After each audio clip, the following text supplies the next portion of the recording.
Honorable Cabra Libi qui est avec nous depuis 7 heures. Vraiment, il a été ponctuel avec toute son équipe. Ils sont derrière moi. Voilà. Ils seront également à 15 heures tout à l'heure au Best West End pour la dédicace justement de ce livre. Ce que j'ai vu, manifeste de la rupture et du progrès. Plusieurs thématiques sont évoquées dans ce livre. On a essayé de le parcourir un tout petit peu. Premier arrêt, peut-être, ce n'est pas le premier chapitre évoqué, mais premier arrêt pour nous, c'est la place de la tradition. Pourquoi évoquer la place de la tradition dans ce livre où vous parlez également d'économie et d'autres sujets? Alors, nous évoquons la tradition dans le chapitre consacré à la souveraineté. Oui. Donc, il faut que, pour dire les choses simplement et prosaïquement, il faut que nous soyons nous-mêmes, que nous sortions de l'aliénation et que l'on arrête de stigmatiser la tradition. La préservation de notre africanité. Ah oui, c'est même le chapitre 3. La souveraineté de notre africanité. Et nous disons que nous devons sortir de l'aliénation qui nous a été imposée par la colonisation et nous devons être nous-mêmes. Nous faisons d'ailleurs le lien avec Dieu. Pour faire simple, ce que nous proposons dans cet ouvrage, c'est la codification de la tradition. Parce que le gros problème que nous avons actuellement dans notre environnement, c'est que la transmission de la tradition est orale. Mais le danger de la transmission par l'oralité, c'est que l'authenticité peut être détériorée. Et quelqu'un qui doit transmettre peut modifier ce qu'il doit transmettre, peut altérer ce qu'il va transmettre, peut même inverser ce qu'il doit transmettre. Et dans la comparaison qui est souvent faite avec notamment les religions dites monothéistes, nous disons dans l'ouvrage que la grande différence, c'est que la plupart de ces religions ont des textes sacrés qui ne renferment pas tout, mais tout au moins la partie faciale de la spiritualité. Et que le gros problème avec notre tradition à nous, c'est qu'elle n'est pas codifiée.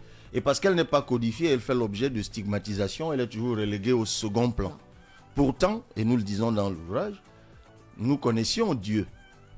Il ne faut pas penser que c'est ceux qui sont venus nous coloniser ou les explorateurs qui nous ont appris Dieu. La preuve, Dieu existait déjà dans nos mœurs. Donc nous avons un rapport à la divinité. C'est ce rapport à la divinité qui est ancré dans nos traditions. Maintenant, évidemment, il y a dans des traditions parfois des choses bonnes, parfois des choses qui ne sont pas bonnes. Mais il y a un travail de toilettage pour que les générations futures soient ancrées dans ce qui fait leur identité. Cette tradition-là, qui a d'ailleurs la richesse de la diversité, parce que selon les communautés, les traditions parfois diffèrent, comporte des clés de notre développement, de notre émergence, de notre croissance, de notre santé, de tout ce qu'on veut. Et lorsqu'on parle, vous avez parlé tout à l'heure de la politique des secteurs de souveraineté, le premier arrêt, c'est la souveraineté alimentaire comme priorité les Camerounais devraient manger. Tout à l'heure, on est revenu sur ce projet de loi sur la fiscalité locale où, selon les éléments que vous nous avez donnés, les exemples cités, la vie sera encore plus chère pour les Camerounais. Ça veut dire qu'on mangera plus mal ou moins? D'abord, toujours dans l'ouvrage, on évoque la question de la malbouffe. Et même, si vous permettez un petit rétro-pédalage, lorsque j'évoquais tout à l'heure la question de la tradition, il faut noter une chose importante que nous indiquons dans le livre, c'est la désauxiliarisation des sanctuaires de la tradition, ce qu'on appelle les chefferies traditionnelles. Ouais.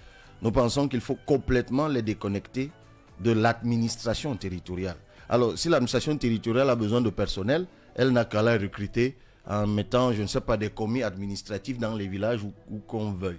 Mais un gardien de notre tradition ne peut pas être un commis d'administration, ne peut pas être un informateur de l'administration, non.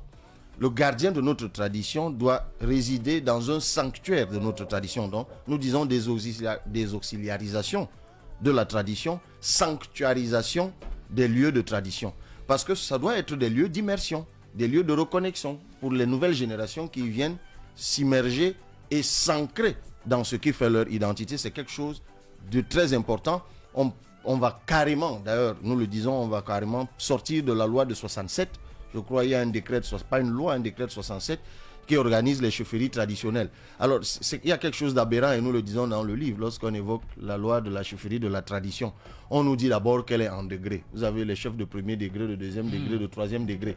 Moi, j'attends toujours, madame, que vous me disiez Vous êtes d'où? Je suis du Mbam. Du Mbam. Alors dites-moi, c'est quoi la tradition bamoise de premier degré? C'est quoi la tradition bamoise de deuxième degré? C'est quoi la tradition bamoise de troisième degré? Tout ça, c'est des découpages administratifs qui sont d'ailleurs territoriaux. Parce que lorsqu'on vous dit que la compétence d'un chef de la tradition de troisième degré, c'est un village, un quartier.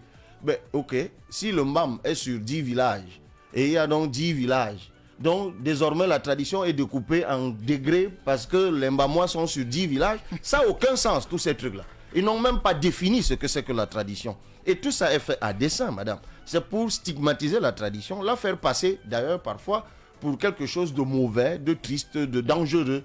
Et même, il y a autre chose, un lifting qu'il faut apporter. Vous voyez, c'est des éléments qui m'avaient échappé tout à l'heure. Un lifting qu'il faut apporter à la tradition. Même les lieux, c'est pour ça qu'il faut sanctuariser les lieux de tradition. Souvent, on a l'impression que tout ce qui est traditionnel est louche, est flou. Et du coup, on ne fait même plus la démarcation entre notre tradition et la sorcellerie. Donc, tout simplement parce que chaque fois qu'il faut faire la tradition, il faut toujours que ce soit un peu bizarre. Mais évidemment, toutes les traditions, même celles importées, ont toujours leur côté mystère. Mais ça fait partie des choses qu'il faut aménager, même sur